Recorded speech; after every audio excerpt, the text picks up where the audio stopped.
శ్రోతలకు నమస్కారం. మన ఛానల్కు స్వాగతం. సహస్ర చిరచ్ఛేద అపూర్వ చింతామణి నవల 20వ భాగం. రచన శ్రీ ఇచ్చాపురపు రామచంద్రం గారు. మనమిప్పుడు జయసారథి కోసం ఏం చేయాలి దేవి? వకుళ అడిగింది. మీ ఇద్దరు వివాహం చేసుకున్నారా? సరళ అడిగింది. మా హృదయాలు ఏకమయ్యాయి. ప్రాణ సమానులైన మీరు దొరికే వరకు మేము పెళ్లి చేసుకోదలచలేదు. సరళ, వకుళ, మీరా మన్మథమూర్తిని చూడలేదు, కానీ ఎంత మంచివాడు, ఎటువంటి వీరుడు, ఎంత అందగాడు, నా జన్మని సార్థకం చేయడానికి అవతరించిన పుణ్యమూర్తే అని ఎంతైనా మురిసిపోయాను. నేను దరిద్రురాల్ని కనుకనే దక్కకుండా పోయాడు. మీరు ఒక పని చెయ్యండి, రాజధానికి వెళ్ళండి. నేను కొంతకాలం నా దేవుడి జాడ కోసం ప్రయత్నిస్తాను అన్నాను. నిన్ను వదిలి మేమెక్కడికి వెళ్ళం దేవి, ముగ్గురము కలిసే ప్రయత్నం చేద్దాం అంది సరళ. ముగ్గురం కలిసి అన్వేషణకి బయలుదేరాం. ముగ్గురం ఉన్నాం కనుక ప్రయాణం కష్టం అనిపించడం లేదు. కానీ జయసారథిని కలుసుకోవడం జరుగుతుందా అనే అనుమానం పీడించక వదలడం లేదు. అయినా దానిని జయించి మొండిగా దేశాలు, నగరాలు, అడవులు, కొండలు, మిట్టలు తిరగసాగాం. వకుళా సరళలు దొరికినట్లే జయసారథి కూడా దొరకకూడదా అని ఆశ. విధి విరామం లేకుండా ముగ్గురము ఒకే గుర్రం మీద ప్రయాణం చేస్తున్నాం. ఒకనాటి సాయంకాలానికి సముద్ర తీరం చేరుకున్నాం. అలసిపోయాం. ఈ తీరంలో కొంచెం సేపు విశ్రమించి వెళ్దాం, సముద్రపు గాలి హాయిగా ఉంది అని వకుళ అనగా మేము ఇసుకలో కూర్చున్నాం. ఆ గాలికి మా బడలికి అంతా పోయింది. కొంచెం సేపు అయ్యాక వకుళ తన చేతివేళ్లని ముక్కు మీద పెట్టుకొని కళ్ళు మూసుకొని మంత్రిస్తున్నట్లు నటించి తరువాత ఆ 2 వేళ్ళని నా ముందు పెట్టి, దేవి, జోస్యం చెప్తాను, ఏదో ఒక వేలు పట్టుకో అంది వకుళ. స్వభావం అది. ఎంత నిరాశలో చికాకుగా ఉన్నవారినైనా ఇట్టే ఉత్సాహపరిచి ఆశ రేపగలదు. ఏదో ఒకటే వేలు పట్టుకోవాలి సుమా. సరే అంటూ ఆ 2 వేళ్లలోనూ ఒకదానిని పట్టుకున్నాను. ఏమిటి నీ జోస్యం అన్నాను. దొరుకుతాడు, ముమ్మాటికి దొరికి తీరుతాడు జయసారథి. దొరకడం తథ్యం దేవి, ఇక నువ్వు బెంగ పెట్టుకోనక్కర్లేదు అన్నది. అయితే ఎప్పుడు దొరుకుతాడో కూడా చెప్పు సరళ అడిగింది. ఎప్పుడా? 1, 2, 3 రోజుల్లో అంది వకుళ తడుముకోకుండా. వకుళ, నీ జోస్యమే నిజమైతే రాజ్యంలో అర్ధభాగం నీది అన్నాను నేను. అప్పుడు నాకు మంత్రి అడిగింది వకుళ. నేను సరేనా అన్నాను. దేవి, మాట తప్పకూడదు సుమా. నీ జోస్యం తప్పకపోతే నా మాట తప్పను. అలా సరదాగా మాట్లాడుకున్నాం. అంతలో ఓ కెరటం మా వరకు వచ్చింది. అంతేకాక తనతో ఏదో తెచ్చి పడేసిపోయింది. పిల్లాడు పిల్లాడు సరళ కెవ్వున అరిచింది. వకుళ ఆ బిడ్డని చేతిలోకి తీసుకుంది. నిజంగానే దేవి, మగబిడ్డ సముద్రంలో ఎలా కొట్టుకొచ్చాడు? నేను బిడ్డ ముఖంలోకి పరిశీలనగా చూసి బతికున్నట్లే ఉన్నాడు అన్నాను.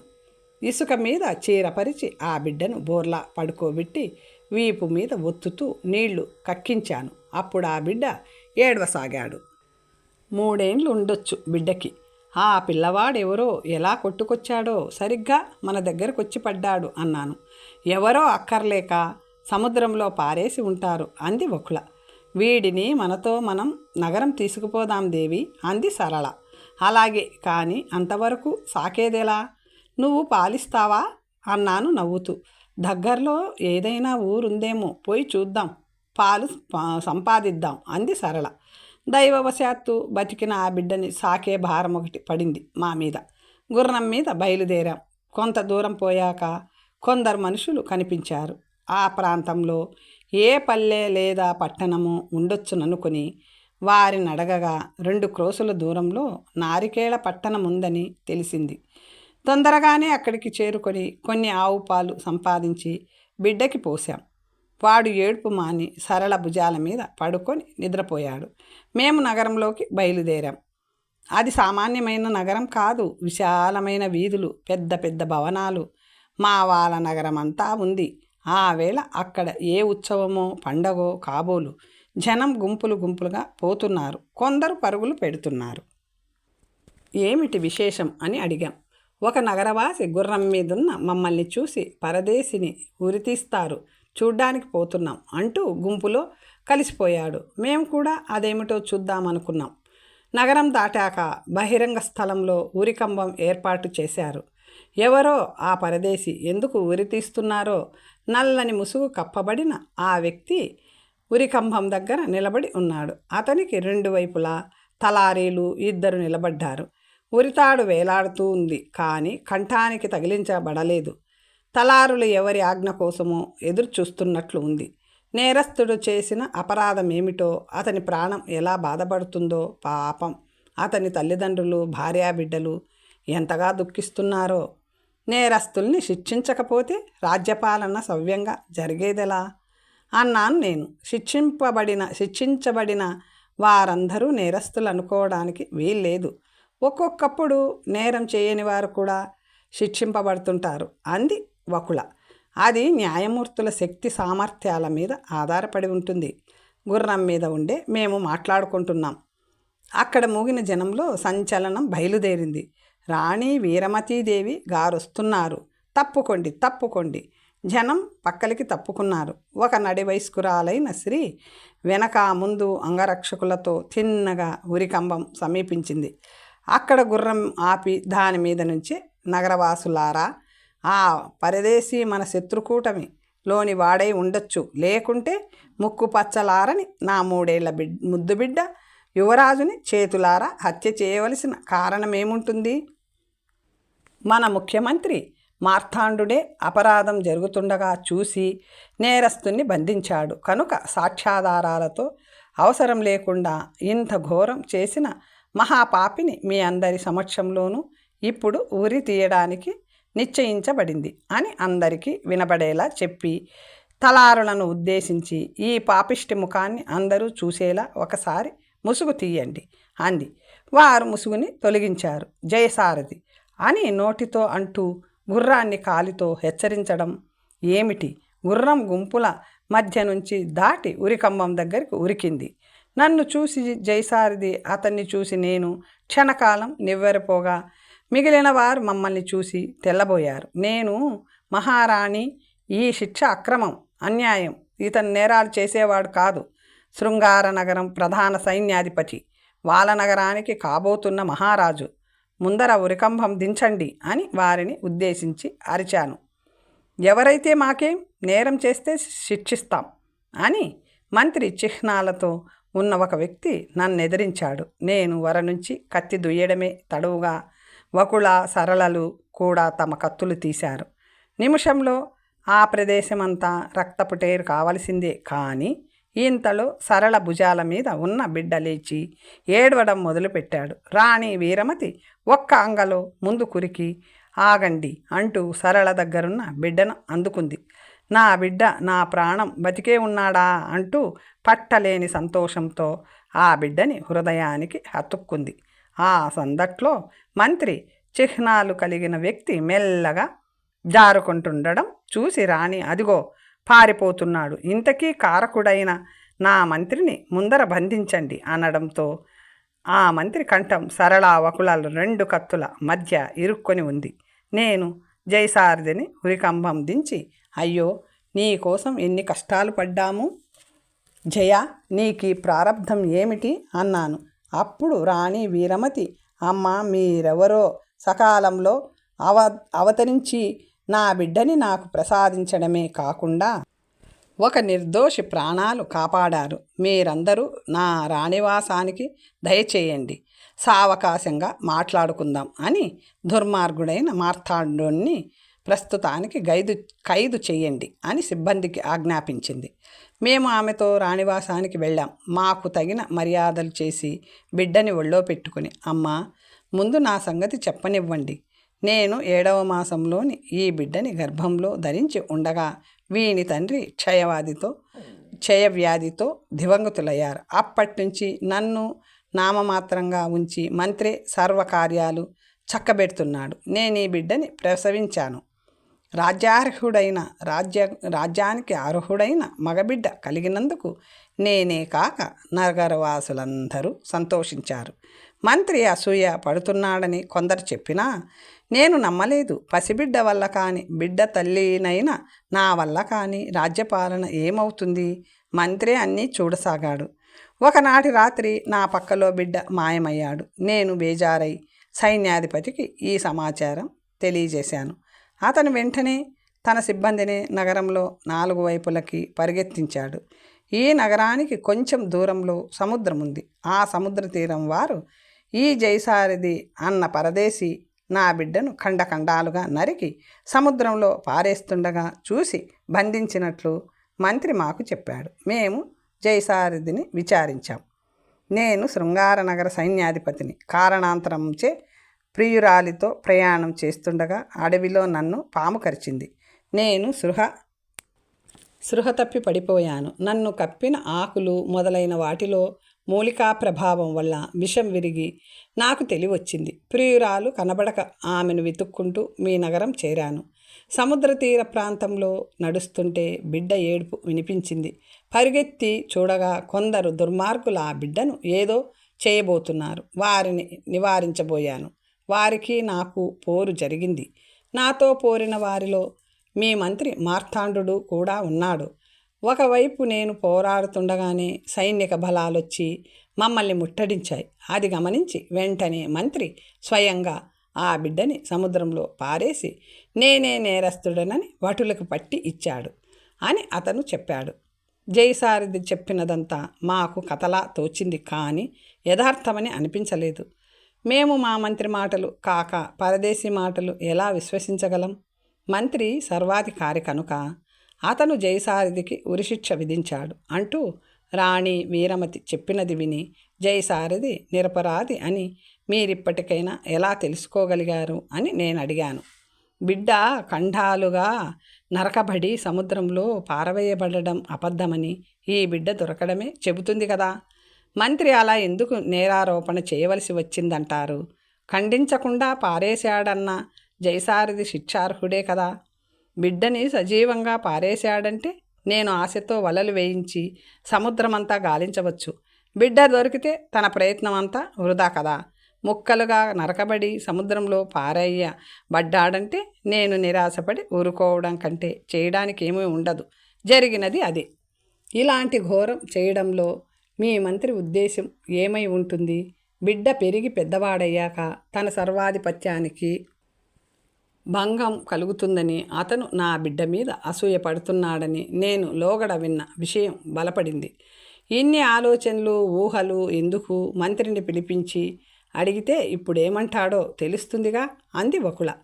మంత్రి రప్పించబడ్డాడు. వీరమతి దేవి చెప్పినవే నిజమని అతని మాటలు తెలిపాయి.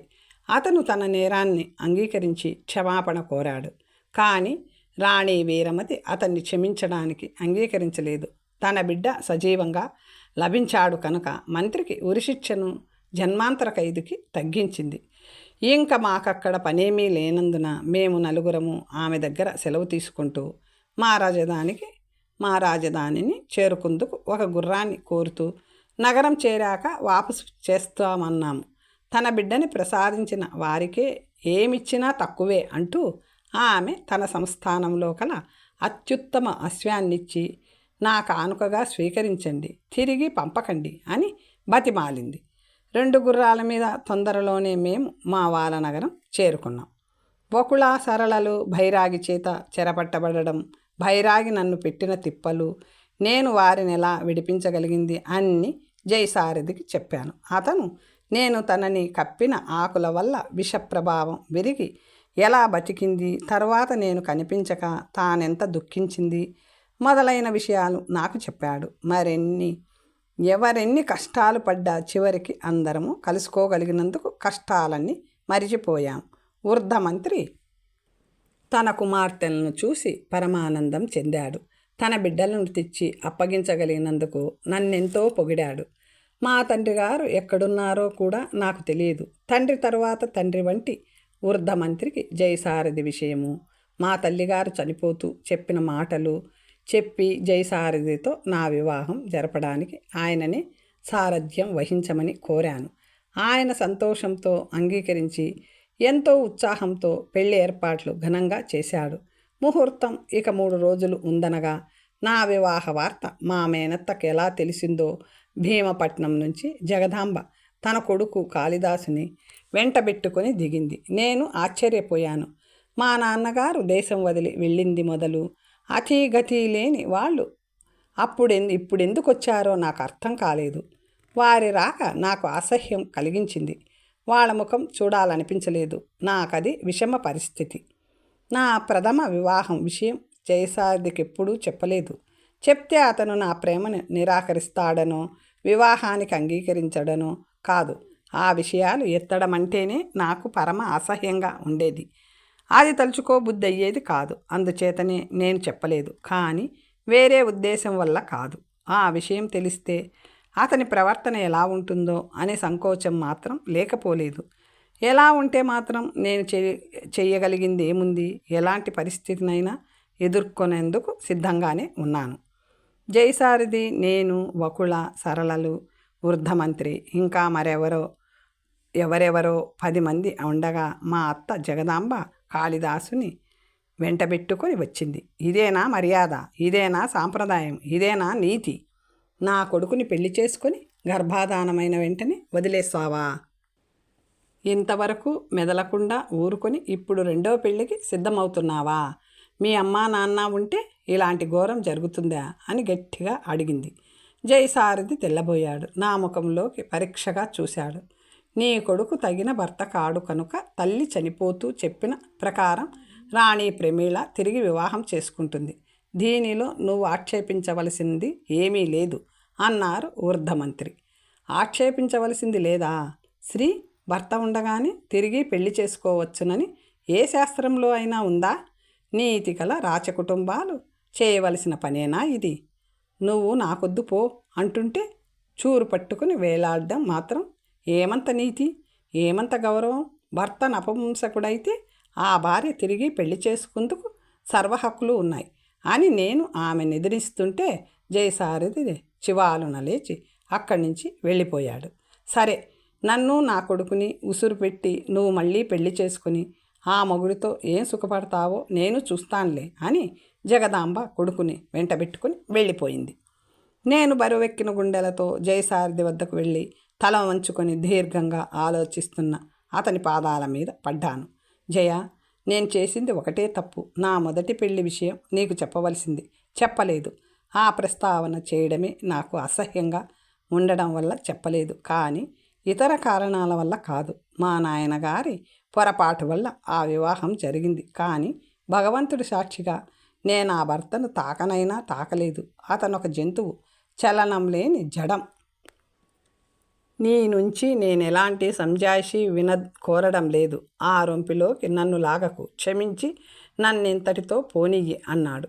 నేను నిర్ఘాతపోయాను. జయ, నీది చాలా విశాల హృదయమని అనుకున్నాను. నిజానిజాలు గ్రహించగల వివేకవంతుడివి అనుకున్నాను. నిన్నెంత ప్రేమించాను, నీ కోసం ఎన్ని కష్టాలు పడ్డాను. అందుకని కుక్క ముట్టుకున్న ఎంగిలి కూడు కాశపడమంటావా? అతని మాటలకి నా నరాల్లో రక్తం ఉడికిపోయింది. ఉద్రేకం ఆపుకోలేక ఏడ్చేశాను. ఛీ, లోకంతో పాటు నువ్వు గుడ్డివాడివయ్యావు. పురుష జాతిలో ఉండే దురహంకారమే నీలోనూ ఉంది. జ్ఞానశూన్యుడివి, స్త్రీతత్వం తెలియని పామరుడివి, సంస్కారం లేని సన్యాసివి, క్షమించడం చేతకాని రాక్షసుడివి. నన్ను వలిపించుకొని తపించి కవ్వించి నేను నువ్వుగా నువ్వు నేనుగా మనసులని మనుషులని ఏకం చేసి మమతలను పంచిన నీకు నేనిప్పుడు ఎంగిలి కూడునయ్యానా అని ఏడుస్తున్న నన్ను తన పాదాల మీద నుంచి నెట్టి కాళ్లతో తన్ని వెళ్ళిపోయాడు. వకుళ, సరళలు అతనిని అడ్డగించి జయ, ఇంతేనా అని అడిగారు. ఇది పురుషజాతి లక్షణం అనేసి అతను చెరచెరా వెళ్ళిపోయాడు. వకుళ, సరళలు ఖిన్నులై నా ముఖంలోకి చూశారు. ఎందుకు విచారిస్తారు? నిజానిజాలు తెలుసుకోలేని అవివేకి. అలాంటి వాడితో సంసారం ఎప్పటికైనా ముప్పే అని ఆ క్షణంలోనే నేను అతనిపై ఉన్న ప్రేమ పాశాన్ని తెగబోసుకున్నాను.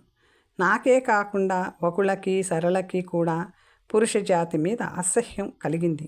నా జీవితం, నా అనుభవం నేర్పిన గుణపాఠం వల్ల వారు కూడా పురుష సంపర్కం లేకుండా ఆజన్మాంతం కన్యలుగా ఉండిపోవడానికి నిశ్చయించుకున్నారు అని చెప్పి ఒకసారి ఆగింది. విజయకుమార, ఆ రోజే నేను పురుషుడి ముఖం చూడనని శపథం పట్టాను. పురుషుడు నా రాజ్యంలో అడుగు పెట్టకూడదని శాసనం చేశాను. పురుషుడితో సంబంధం కూడదని గర్జించాను. పురుషుణ్ణి నమ్మకూడదనే నీతిని వ్యాప్తి చేయడం ప్రారంభించాను. పురుషుడి దురహంకారాన్ని, దుర ఊహల్ని, మదాన్ని దూదిపింజల్లా ఎగరగొట్టాలని కంకణం కట్టుకున్నాను. నేను అతనికి ప్రాణదానం చేశానని గమనించకుండా శత్రుపక్షంలోని వాడు నా చేత ఓడించబడినవాడు నేను శిక్ష విధిస్తే ఆజన్మాంతము కారాగృహంలో మగ్గవలసినవాడు నేను విశాల హృదయంతో మనసు తనువు ఇచ్చి అతని పాదధూళిని శిరస్సున దాల్చుతానని కోరితే తృణీకరిస్తాడా? నిజానిజాలు తెలుసుకోకుండా, ఇంగితం లేకుండా ఎంగిలి కూడని అవమానిస్తాడా? తనని చేరకముందు ఆ పురుషుడు ఎందరు స్త్రీలని చక్కబెట్టాడో, ఎన్ని అవినీతి కార్యాలు చేశాడో. ఏ స్త్రీ అయినా ఆరాలు తీస్తుందా? అతను అవతల ఎన్ని అవినీతి పనులు చేసినా ఇంటికి రాగానే అతని అడుగులకి మడుగులొత్తే స్త్రీజాతి సహనాన్ని, విశాల హృదయాన్ని ఎవరు గుర్తించి అభినందించరేం? ఒక నపుంసకుడు నా మెడలో సూత్రం బంధించినంత మాత్రాన నేను ఎంగిలికూడిని, కుక్కముట్టిన కుండనీనా అయిపోయానా? ఆదరించలేనివాడు పురుషుడా, పశువా? తనకి తాహతుంటే నన్ను ఏ అగ్ని పరీక్ష చేస్తాడో చేయరాదు. నేను వాసన చూడబడని పువ్వునని కాళిదాసే చెప్పాడు. నా ప్రేమని, ఔదార్యాన్ని, శ్రమని నేలపాలు చేసి నోటికొచ్చిన కూతలు కూసిపోతాడా? శ్రీరామచంద్రుడే ఇల్లాలి సత్యం తెలుసుకోలేదు. దూరదృష్టి వివేకము లేని ఈ నాటి పురుషుడు మృగం కాక మరేమిటి? విజయకుమార, నువ్వు పురుషుడివే కనుక నా మాటలు నీకు కర్ణకఠోరంగా ఉండవచ్చు. సందర్భం వచ్చింది కనుక వదలలేదు. నా మతం సక్రమమో అక్రమమో, ధర్మమో అధర్మమో, న్యాయమో అన్యాయమో ఏదైనా కానీ నా శరీరానికి నేను స్వతంత్రురాలిని, నా రాజ్యానికి నేను రాణిని. జన్మలో నా శరీరాన్ని పురుషుడు సృజించకూడదు. ఇది నా మతం, శాసనం. కనుకనే నువ్వు వాలనగరం సరిహద్దు దాటి లోపలికి రాగానే నా సిబ్బంది చేత బంధించబడ్డావు. కపట బైరాగి కథ విన్నావు కదా? అప్పుడు చేసింది చాలక చింతామణి ప్రశ్నల ద్వారా ఇంకా నా చావు బతుకులు తెలుసుకోవాలని ప్రయత్నిస్తున్నాడా? నేను చనిపోతే మళ్ళీ ఇక్కడికొచ్చి నా రాజ్యంలోని సౌందర్యవతులను దొంగలించుకుపోవాలనుకుంటున్నట్లు ఉన్నాడు. అది కలలో వార్త. నేను చచ్చినా నా శాసనాలు చావవు. బాలరాజ్య పతాకం ఎగురుతున్నంత వరకు కాలం ఈ నేలలో పురుషుడు పాదం మోపలేడు. ఇక్కడి ఆడకుక్కనైనా కన్నెత్తి చూడలేడు.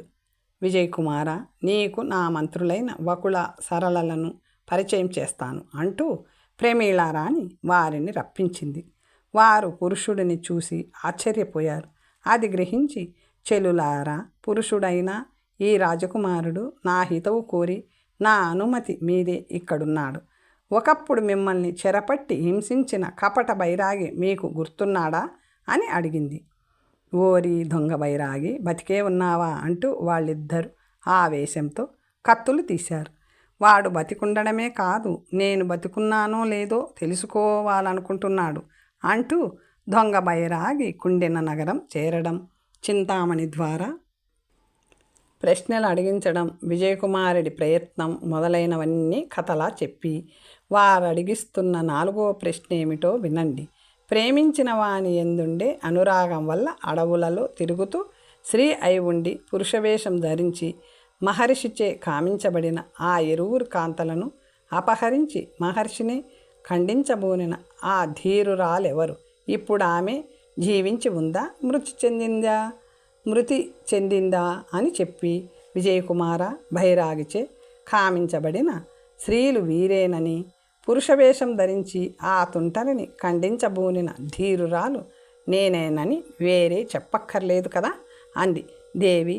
ఇంకా వృధాగా కాలయాపన చెయ్యకుండా ఆ కపట భైరాగి శిరస్సును 1000 ముక్కలు చేసేయాలి, వాడిని బతకనివ్వకూడదు అంది వకుళ. ఆ కపట బైరాగి ప్రాణం తేలిగ్గా పోకూడదు. వాడి జడలకి గెడ్డానికి నిప్పట్టించి నిప్పు అంటించి గాడిద మీద నగరమంతా ఊరేగించి ఆ పైన వాడి శిరస్సును ముక్కలు చేయాలి అంది సరళ. వారి కక్ష పౌరుషాలను చూసిన విజయుడు ఆశ్చర్యపోయాడు. ఇదిగో ఈ రాజకుమారుడి సహాయం వల్లనే ఆ పనులు జరగాలి అంటూ అతని వివరాలు చెప్పింది ప్రమీళారాణి. మీరితనితో పోయి మీ కసి తీర్చుకోండి అంది. సోదరీమణులారా, మీరు కొద్ది కాలం ఓపిక పట్టండి. ఏమంటే చింతామణి అడిగే 5వది చిట్ట చివరిది అయిన ప్రశ్నకు నేనింకా జవాబు తెలుసుకోవలసి ఉంది. అప్పుడు ఇక వాడి గర్వం అణగించడానికి వీలుండదు. ఆఖరి ప్రశ్నకు జవాబు తెలుసుకుందుకు నేను యాభానగరం పోవలసింది. అక్కడికి కూడా పోయి ఆ ప్రశ్నకు కూడా జవాబు తెలుసుకొని తిరిగి వచ్చేటప్పుడు మిమ్మల్ని కలుసుకుంటాం. అప్పుడు మనమందరము కలిసిపోయి ఆ కపట బైరాగి మీద కసి తీర్చుకోవచ్చు అని చెప్పాడు విజయుడు. వారందుకు సంతోషంగా అంగీకరించారు. విజయకుమార, నువ్వు మా మహిళా రాజ్యంలో 1-2 రోజులుండి మా ఆతిథ్యం స్వీకరించాలని మా కోరిక. నువ్వు మాకు కానుకగా ఇచ్చిన అమూల్య మణికి మేమిప్పుడు కృతజ్ఞులమే అంది ప్రమీళ. దానికేం దేవి, ఆ యాభానగరం ఎక్కడుందో, దానికి తోవ ఎలాగో ఆ వివరాలు మీకేమైనా తెలిస్తే చెప్పండి అన్నాడు అతను.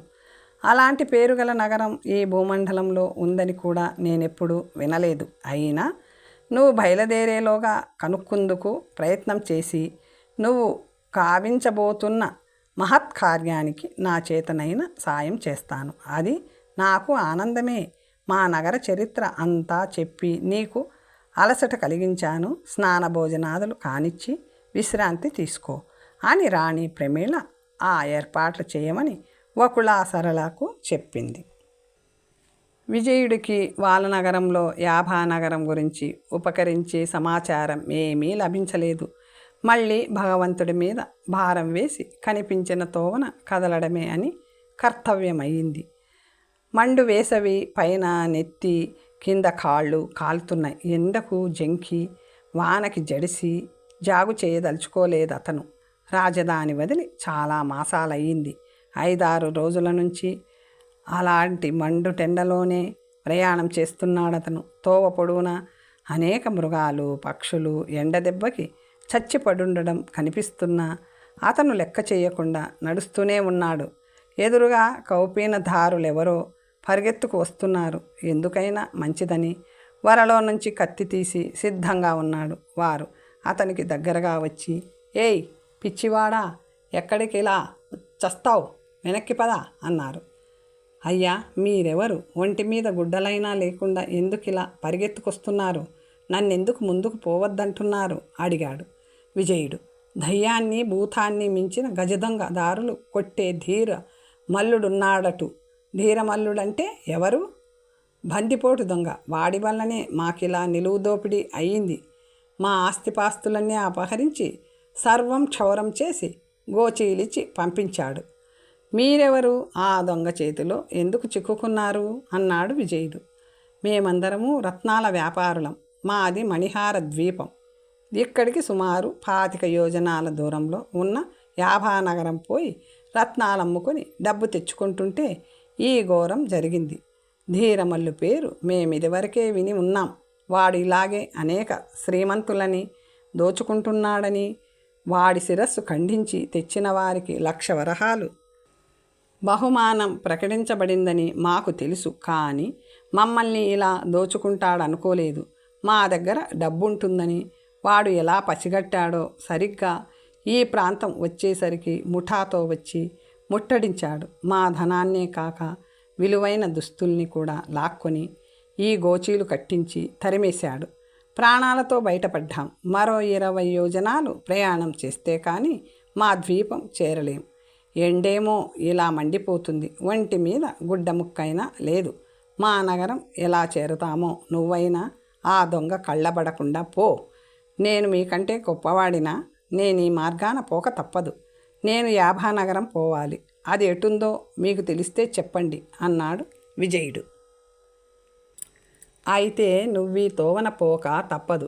మమ్మల్ని ఆ దొంగ ముట్టడించిన చోటు నుంచి ఉత్తరంగా 25 యోజనాలు నడిస్తే ఆ నగరం చేరుకోవచ్చు. కానీ ఆ గజదొంగని దాటిపోవడం అసాధ్యం. కానివ్వండి, నా యోగం ఎలా ఉంటే అలా జరుగుతుంది. తెలుసుండి తాచుపాము నోట్లో పడతావంటే ఎవరేం చేయగలరు? నీ కర్మ అని వాళ్ళు తమ దారిన పోయారు. ఈ నగర పాలకుడంత చేతగాని వాడా? లేకపోతే ఈ దొంగల అత్యాచారమేమిటి? పట్టపగలు మార్గస్థుల్ని హింసించి దోచుకోవడమా? ఆ దొంగని పట్టడం ఎవరికీ శక్యం కాలేదా? వాడి శిరస్సును ఖండించి తెస్తే 1,00,000 వరహాలు బహుమానమా? ఏమిటి విడ్డూరం? నా యోగం ఎలా ఉందో చూస్తాను అనుకుంటూ విజయుడు వేగంగా ముందుకి నడవసాగాడు. ఎప్పుడు ఎటు నుంచి ఎవరు మీద పడతారో అని జాగ్రత్తగా చూస్తూ పోతున్న అతనికెవరూ కనిపించలేదు. తర్వాత కథ వచ్చే భాగంలో తెలుసుకుందాం. ఓం స్వస్తి.